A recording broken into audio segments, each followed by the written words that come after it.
Welcome again. It's another Saturday Night's Minisode. It is. And we're talking some more about bootlegs. Yeah, this time we're talking about some bootleg CDs, factory-pressed bootleg CDs. It seems to be a dying art. I'm sure it is. Yeah.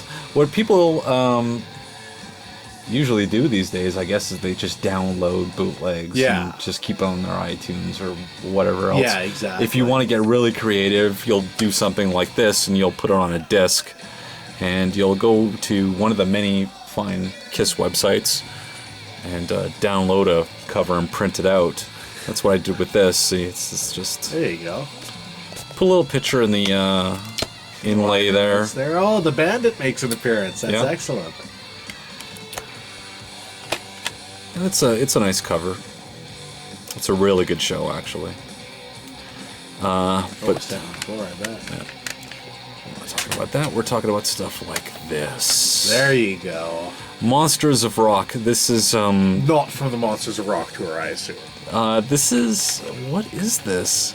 This is in Germany. Interesting. And of course, it's not the not Vinny, but Bruce. No, yeah, not the Lick It Up tour. This is Crazy Nights tour. Okay, I guess it would be. Now, the track listing. No made it onto any other tours, did it? No, probably not. No. Yeah. I should have said no. The track listing is a little bit mucked up on here because the numbers are a little bit screwed up. I mean, you put it on. I think when I put it on my iTunes, Tears of Falling didn't show up at all. Tears of Falling.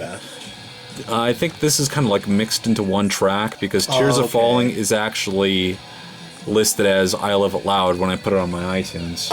Huh. Yeah, so that's a little bit unusual. Well, it's one of the great things about bootlegs is the many and copious errors that are involved in production. That's a really nice disc, though. I mean, that is straight up factory press. There's no way around that. Yeah. And again, I put the proper line up there. Nice. I got this lineup and era. I see. Yeah. I got this at again Sound Connection, the secondhand store that we used to frequent in high school, and I can't remember how much I paid for it. It was probably $10, something in the neighborhood. $10-15, I think. A few years later, it was 1994. I picked this up. Now, this isn't a version of the Unplugged show. No, this predates that. This is various radio appearances and some TV stuff. Interesting, but mostly 93, it looks like. Oh, yeah. Yeah. They did a string of promotional radio dates.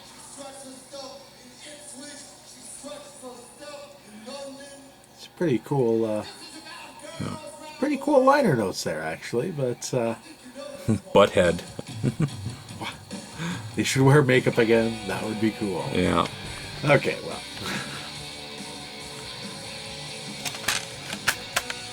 This one, my mom actually bought for me in Germany. In Germany? Wow. In Germany, 1993, I think.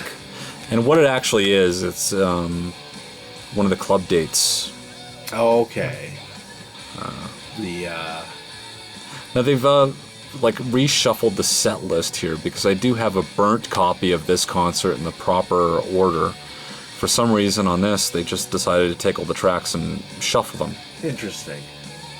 But it's a really good bootleg. I mean, the band was, of course, really, really fucking tight. That is, I mean, the 92 era where, I mean, we've talked about the... Yeah. We've talked about that before, how it's just, they were really great. Just a great lineup. Oh, yeah. And in this club setting, it's fucking insane. Yeah. Like, the energy level and the tightness of the band, amazing. This is another one from the Revenge Club tour. Oh, Brooklyn Rock City. I see. It's when Gene goes, I want to play fucking Brooklyn Rock City. It's a club gig. And now, on this one, the set list is actually in proper order. Okay. Dig It Out. Dig It Out? It's a bootleg, all right. What is that? I think it's actually Take It Off. I know, weird, eh? What the fuck? That brings all sorts of really awful images to mind. Oh, God. Definitely Revenge Era Gene there. Yeah. Dig it out. Jeez. Oh, this one's got an actual booklet and everything. Yep. Oh, look at that. More than multi-page, and I'm really amazed. I'm really surprised at some of the work that some of these bootleggers put into the discs back in the day, you know? I mean, there's always sort of, you know, we make fun of them a lot, and rightfully so, but, you know, these guys really poured a lot of work into it. Yeah. And I mean, in 90, you know, finding some of these photos pre-internet was really difficult too, you know, like...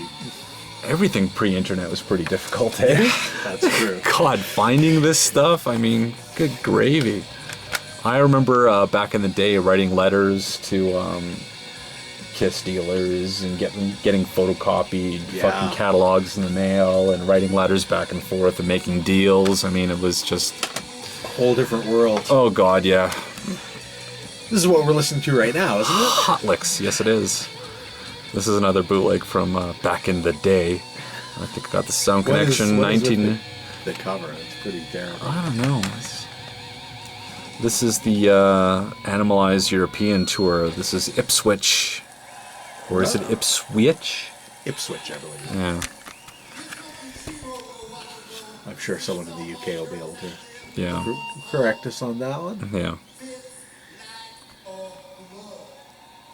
That's pretty much it, eh? Just the little poster there. Or... Oh no, there's a booklet inside, and this is pretty funny actually. Animalize Asylum. Animalize Asylum. What else is in here? This is oh yeah, we got Eric Carr. Interesting. Paul Stanley. Yeah. Gene Simmons. Yeah, and Bruce Kulick. A pretty tall and horsey-looking Bruce Kulick, but horsey-looking. Hair black. Oops. Oh well. But that's the question: who actually played at this show? Was it Bruce or was it Mark? It was Europe, so it could pretty much go either way, couldn't it? Yeah. Did they get Gene's name wrong on there? What? Chaim Klein? Wasn't it Chaim Vitz and Gene Klein? Yeah, yeah. Oh, well.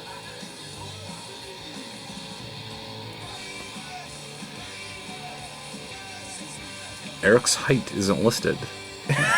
It's just too small to measure. Paul Stanley's 6 foot. That's the fucking first time I've ever read that. Yeah? I'd peg him as more like 5'10" or something. I thought he was 5'10" too. Yeah. But Gene, I've heard 6'1", 6'2". Sounds about right. Some shit like that. Pretty big dude. Yeah. Again, no height for... No.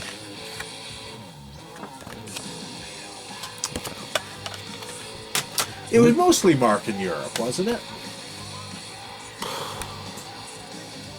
As I recall. I would imagine. Yeah. Because I don't think Bruce really came in until the U.S. leg of the tour. Okay, well this is a cover I actually found online,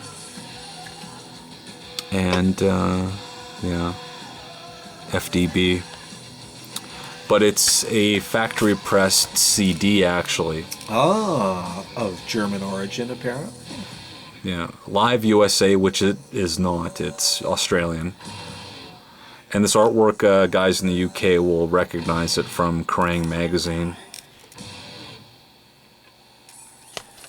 Yeah. But I couldn't stand it, so I had to rectify the situation and put a proper cover on it at least, even though the disc is fucked up.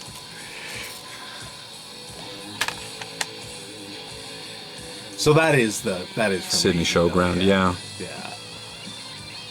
I actually had like a bootleg LP from Adderley back in the day called Firehouse. Oh yeah. It was a double disc, but because it was Australian, it was some kind of strange RPM. And interesting. It was a little bit off. Like 35 or something like that. It was something weird. It was 33 and something else. I can't remember. I can't remember what it was, but it wasn't American. That's not for sure. You could tell. Third, yeah. So yeah, that's bootleg CDs.